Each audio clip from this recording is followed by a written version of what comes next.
Aziz qadrdonlar, san'at yo'lida juda ham ko'p qadrdonlarimiz, aka-ukalarimiz bor. Shulardan biri, menga eng qadrdon ukalarimdan biri bo'lib qolgan O'lmasjon. Men bu yigitni bolaligidan bilaman.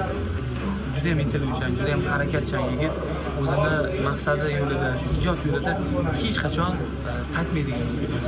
Mana shu harakatlari, qarang, mana shu Xalqlar do'stligi san'at saroyigacha bugungacha olib keldi. Mana bugun Xalqlar do'stligi san'at saroyida katta sahnada Sen aziz va muqaddassan ayol konsert dasturida bugun mana qo'shiq ijro qilib chiqyapti.